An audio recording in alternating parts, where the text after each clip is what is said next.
Nelson, nandiyan ka pa ba? Ay, nandito pa, Oh, Jen. yun. Eh, eto, ibabalita ko lang. Ang problema pala dyan sa Malacanang ngayon, Oh, oh. natatandaan mo nung binanggit ni Senador Amy na ang administrasyon ngayon ay hindi na Marcos, di ba? Oo. Araneta, ano isa? Romualdez. Romualdez, yes. Oo. Mukhang itong pagpaparesign niya ay isang mensahe din sa taong bayan para ipakita na hindi. Anong Araneta? Anong Romualdez? Marcos pa rin ang presidente natin. Ako pa rin ang masusunod. Ayun. Tama, tama. So, yan. Tanggalin natin lahat yan. At lahat na magsasabing, tatanong ko sa iyo, ay ba, ikaw, Secretary J. Ruiz, sinong presidente mo? Marcos, Araneta, o Romualdez? Hindi ba? Pagka ikaw ay hindi nakaayon sa akin, Oho. na hindi mo papatunayan na ako talaga ang amo mo, kung sino-sino sinusunod mo, eh, goodbye ka na sa akin, hindi ba? Oo nga, no? Baka iba Pero alam ba kung nabanggit yan? baka kasi Nelson, iba kinikilala nilang presidente, eh. 'Di ba? Doon ang sinasabi ko. Oh, baka kasi iba, tsaka ano ata, iba atang kumausap sa kanila nung sila tumanggap ng posisyon sa gobyerno, eh. Yun pa ang isa. Di ba? 'Di ba? Kaya So, nagkaroon ng nagkawindang-windang, nagkaiba-iba ng direksyon, di ba? Yung gustong nung isa, ay dito tayo pupunta. Isa naman, dito, ang Pangulo, naiwan. Eh ngayon, Jen, eto ang problema. Di ba nanawagan ng Pangulo ng pagkakasundo, reconciliation, Oo. mga Duterte?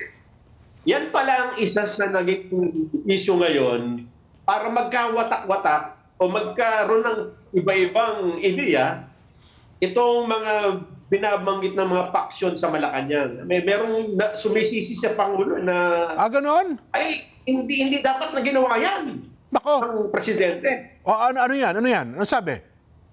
Ang sabi dito, yung pong mismong news desk officer ng Malacanang, Aba, teka. sumulat pa siya. Ano sinabi niya? Siya ay sumusulat kasi ng kolong sa isang pahayagan, sa Tribune. Itong si Cynthia D. Balana. Sa kanyang artikulo, ang petsa ay May 20, 2025, sa bandang dulo, sinabi niya, I had nothing to do against President Marcos. He seemed like a sober individual and a good father. So I voted for him and Sara Duterte in the last presidential and vice presidential elections. What happened next between the two leaders proved that my unity vote was wasted, Nako. Oho. as both accused each other of betrayal and suspected each other of planning a murder. Everything in the beginning was for political expediency. Therefore, the president's renewed call for unity is poorly timed and thought out. Whoever advised the president to say such a thing now is out of touch with reality. Nasa Malacanang yan, Nelson? Oo. Ganon. Ay, news desk editor ng Malacanang. E di tao ni Secretary J. Ruiz yan. Kaya nga daw napagalitan. Siya ay news desk chief editor, presidential news chief editor. Oh. Kaya nanganganib na buong PCO, actually, dyan, di ba? Ikaw din naman na nagkakwento sa akin na even before, ay mukhang hindi na maganda ang katayuan ng Presidential Communications Office. Dahil nga sa, ikaw nang nabanggit kanina, iba yung image na gusto ng presidenteng ibigay, makita ng taong bayan, pero iba yung naipo-project sa mga tao. Sa halip na lalong itaas ang moral ng Pangulo, di ba, ang pagtingin ng tao sa ating leader, mukhang hindi ganun ang naipapakita. Sa halip, ang laki pa na naitulong para bumaba ang trust rating at saka approval rating ng Pangulo. Di ba? Yun nga. At kasi nga, hindi, sasabihin ng iba na bakit nyo walang sinasabi ngayon yan? Hindi mo. Oh. First day in office pa lang nila. Tama. Salita at narinig namin ni Jen na, teka muna, mukhang hindi maganda ang magiging imahe ng palasyo. Nagkatotoo na nga, di ba? Oho. Mukhang mayroon talaga mga wrong. Minsan may mga tamang timing din, ano? Itong pagkakataon ito, mukhang wrong timing itong mga ganitong pangyayari at pahayag ng mga tao sa loob ng Malacanang Nason. Kaya nga ako, ang rekomendasyon ko, konsultahin nila si Secretary Toting Bonye, Nason. Okay. Yun, magaling yun, professional yun. Tsaka alam nila ang mga approach, di ba? Minsan minsan naalala ko, galit na ang mga mamamahayag sa Malacanang. Pero pag nakita yung Toting Bonye, tsaka pag nagpapaliwanag, lulubag ang kalooban eh. Ngayon, ang mga tao doon naglulubag ang kalooban, pero pag nagpaliwanag sila, nagpupuyos ang damdamin, Nelson. Sa halip na maglubag ang kalooban, nagpupuyos ang damdamin. Di ba? Oo. Pero balikan ko lang yung sinabi nung kumukontra sa statement ng Pangulo, ha? Oh.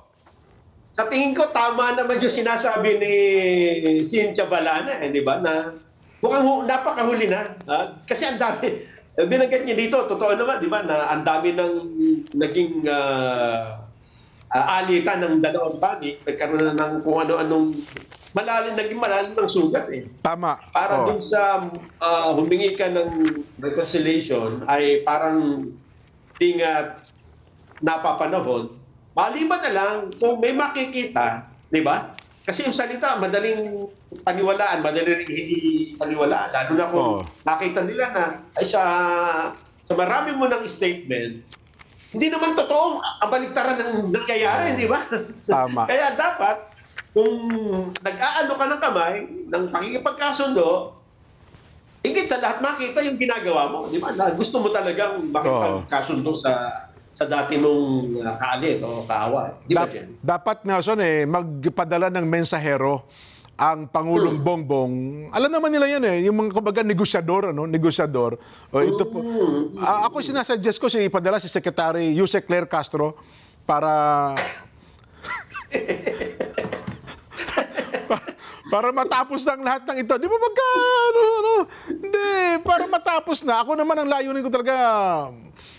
Di ba, ang kagandangan tignan nung ang ating bansa ay nagkakaisa-isa. Di ba? Yan nga. Oo. Totoo yun. Kasi nga, Jen, patapos na yung termino. Tingin ko nga kasi ito na itanong na natin, what if? What if? Yun na nga. Ang maging unity ay si Duterte, the Dutertes and the Aquinos against the Marcoses. Kasi laglag sila, di ba? Siguro naisip na, mas maganda siguro, ibalik na lang natin yung unity noong unang panahon. Ang problema, may maniniwala pa ba sa unity kung magkasundo silang muli, di ba? Ay, pero Nelson, ibabalita ko sa iyo, yung analysis mo noong nakalipas na araw, na bago ka malis, yung may bagong mukha ng unity, mukhang lumulutang, nagkakatotoo. Ay, sinasabi. Yung pink, dilaw, at saka yung mukhang Berde. Mukhang, alam mo naman sa politika, no permanent friends, no permanent enemy. Nelson? Mukhang may na-trigger doon sa sinabi mo, may nakapakinig ata sa'yo. Mukhang sabi, teka, posible nga yan. Maganda nga yung posible.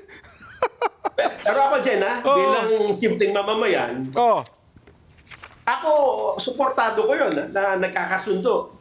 Kasi nabigo tayo sa unang pagkakasundo, baka dito this time, di ba? Well, harinawa. Kung mangyayari na naman, 2028, magkakaaway na naman tayo, wala na naman. Dito lang dyan, ibalita ko lang. Dito lang sa aking kinaroroonan. Ingit ako Alam mo kung paano sila magkasundo, di ba? Magkaisa? Paano daw? Lahat ng bahay nila pare-pareho Walang laman, Uniformado, no? Uniformado. Kaya maiisip mo, kahit saan po pumunta, pare-pareho, hindi mo malalaman kung sino mahirap, kung sino mayaman. Tapos, demokrasya naman ang politika dito, ang kanilang gobyerno. Buti hindi ka nagkakamali ng bahay na pinapasok.